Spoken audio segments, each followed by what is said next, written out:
I'm going to do a video on insults and how insults can become a blessing in disguise. Insults can motivate you. They can give you inspiration. They can give you hope. They can also tell you that you're doing something very, very special, that you're touching people's lives. It can also tell you that you are feared by people, by individuals who don't have an understanding, who don't desire to understand. Insults can be transformed into your favor. Insults can be the biggest inspirational tool you could ever have in your arsenal. I've been insulted many, many times and will be again. I've been called coon. I've been called sellout. I've been called crazy. I've been called stalker. I've been called pervert. I've been called illiterate. By most people's measurement of success, I'm a failure. But what that does, it motivates me to transcend their ideology and their perception of me and do something bigger and better than they ever thought they even could do. So what you do, you use everything that you have or everything that's given to you at your disposal. When you do those things, then you can therefore set a model for yourself. And that model can become a substantial part of your reality and the reality of others. But if you allow for other people to judge you and you accept it and you begin to believe it, then you will achieve that and you will not go anywhere. Is there racism? Sure. Is there bigotry? Sure. Is there prejudice? Sure. Is there discrimination? Sure. And it will always be. We're not going to get rid of those things entirely. We can minimize them by minimizing how they affect our lives. But to get rid of them totally, I don't think that could ever happen. Not in my lifetime. The reason be because people are individuals and they have their own mind, their own feelings. They do what they want to do. You can't make a person like you. You can't make them accept you. But what you can do is accept yourself. You accept you for who you are and not allow for others to judge you and label you as irrelevant or subordinate. I'm going to hit on something very special, the word minority. A lot of individuals think the word minority means someone that's less in numbers. But in actuality, the word minority transcends that definition greatly. You can be a minority and have majority numbers when it comes down to percentages on population. But if you are inferior in thought, if you are lacking in courage, and if you see yourself as someone that's not equal to another person, you are a minority. That's why most people that call themselves minorities are underachievers. They don't achieve the things in life they can achieve because they have accepted the mantle that they are different and they are less than the other person.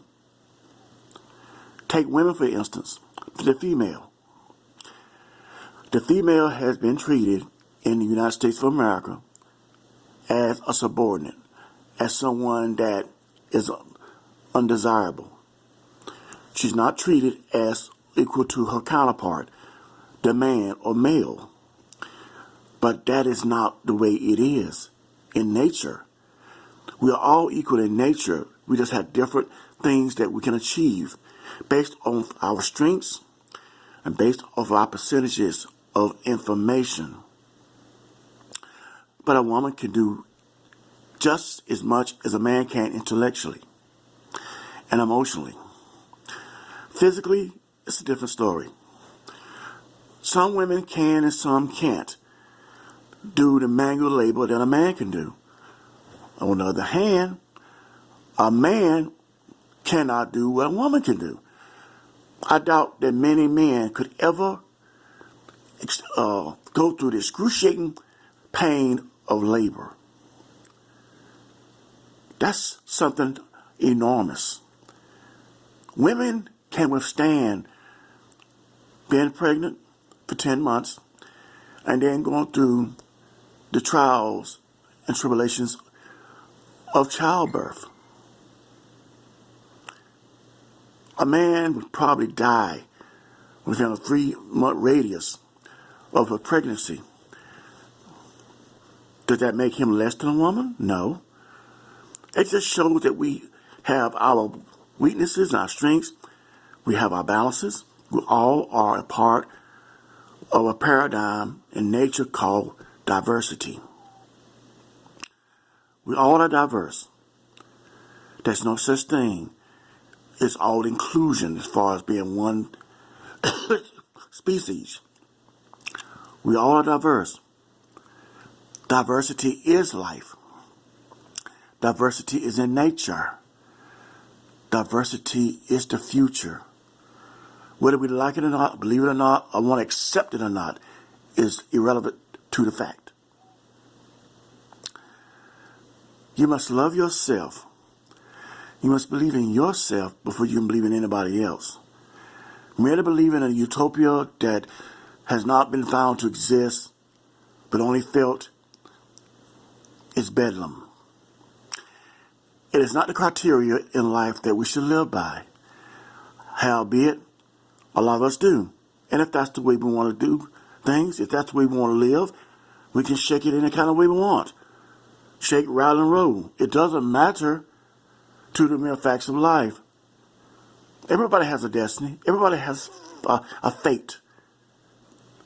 We don't have to conform to it. We can go against it. There's nothing wrong with that. We do have a semblance of free will to a point. To a point. Then after that, it's all left up to the hands of the unknown. I always say that we are split up in 4 parts. 33 1/3% of our lives are in our hands. 33 1/3% of our lives is in the hands of someone else.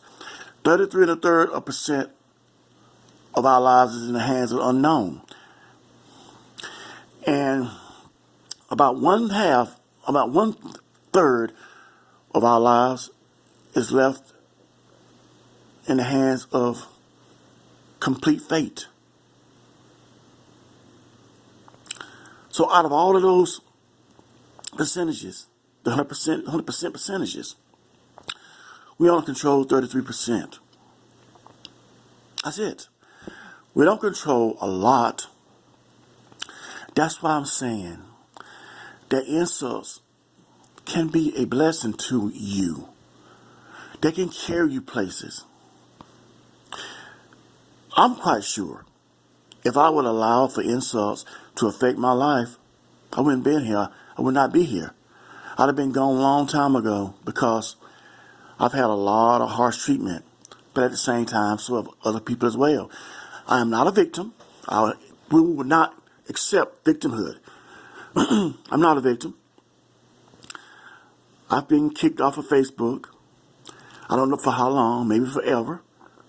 I'm in silence on my page, in my groups, because of personal feelings towards me and also because of my philosophy in life. Well, what can I do about it? I can either sit back and have a pity party, or I can do what I'm doing right now. You can't stop an idea. You can't kill an idea. Even when you kill the person with the idea, the idea still lives, and it precedes that person. It proceeds. It goes on. It doesn't die. The ideas that the founding fathers of the United States of America had one day will be achieved. Maybe not in the way that we feel it may be, but it will be achieved. And they may not themselves had envisioned that it would be achieved by all men of all ethnicity, cultures, and topography. But that's the way it is. You ever notice sometimes when people mean you harm, they mean you the most good? There are many times in my life I have found myself being in the middle of a storm that I did not create, or one that was produced to destroy me. But out of that storm, in that condition, I was able to therefore turn it around in my favor. Even though it was not initially created to be in my favor, it was to be a detriment, not a benefit. That's what I'm talking about with an idea. And also when I'm talking about an insult. There are many people that don't trust me, rightfully so. You have to look at it this way. You are not going to be accepted by nearly many people, but you got to accept yourself. Once you can accept yourself, then you know where you are, because you know who you are. You can't know where you are if you don't know who you are. It just doesn't happen like that. It's just like you can't find what you call God until you find yourself. You can't find something outside of you. You have to find you first. Then when you find you, then you would have discovered that very thing you've been looking for. And it's been with you all the while. Don't cast your pearls out before the swine. Meaning, you can't feed someone else until you feed yourself. You got to feed you first. You are important. You are a light that can transcend and found in information. You can do it all. We have the ability to do it. We can do many, many things if we use things to our advantage. We are positive and negative. There's no such thing as I'm just positive without being negative. You have to be both. And our destiny is to become neutral. Okay, many, many scholars throughout the earth have always marveled at the pyramids in Egypt, which is formerly named Kemet. They've always wondered, what are they there for? Many, many years ago, I discovered the reason why. But you probably won't be able to look this up. But it came to me through my theories, through my research, through my understanding of the occult, the metaphysics, the esoteric, that the pyramids represents marriage. It represents the spiritual marriage of oneself. The female, the male, and the God self. You got the male on the left, you got the female on the right, and they come together as one, and they transcend the earth plane, and they become enlightened when they ascend to the top of the point of the pyramid. And that top, that is the unification. That's the principle of God. That's the principle of God. I'll say it again. The pyramid represents the male and female principles at the base to transcend the earth plane to become unified with the God principle at the top. That is the pyramid's meaning. That's the meaning of the pyramid. Many will disagree. That's fine with me. I've been disagreed with before, and I will be again. That's life. We have to accept that. We have to accept criticism. We have to accept the monopoly. or the montage of other people's opinions being spewed at us as being relevant, and I was being degraded as being insolent and obtuse. But that's okay. What we have to understand is that life doesn't stop because others say so. Life doesn't stop because you say so. Life is eternal and everlasting. It has no origin. It has no creed. It has no beginning, and it has no end. There's no such thing as any end, beginning, or end to anything. Not even death is an end. It's a transformation to transgress the current level of existence, to go beyond that, to be profoundly grafted into a new creation or creative process, I should say. Because creation itself doesn't exist. Because to create means to bring something into existence without anything existing. It's magic. It's euphoria. It's utopia. We are creative processes. Creative. Bringing about objects into existence from other parts.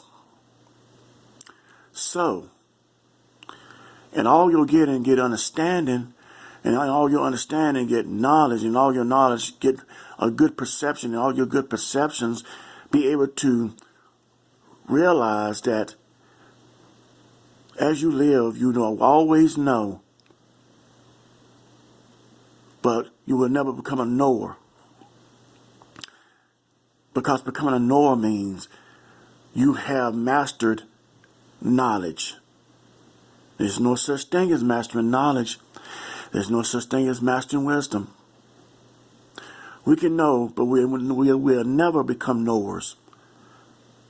We can have knowledge, but we will never become knowers. To be a knower means you know everything, and then some. But we can become near perfect. And we can do that when we use everything at our disposal. Everything. The good and the bad. The up and the down. The positive and negative. Use those very things that's used against us. You can't be silenced when you have a message. Social media is great, but it cannot silence a man or a woman that has an idea. And the idea is grafted inside of themselves to help other people. For the good. Not for the bad. Ideas are life itself.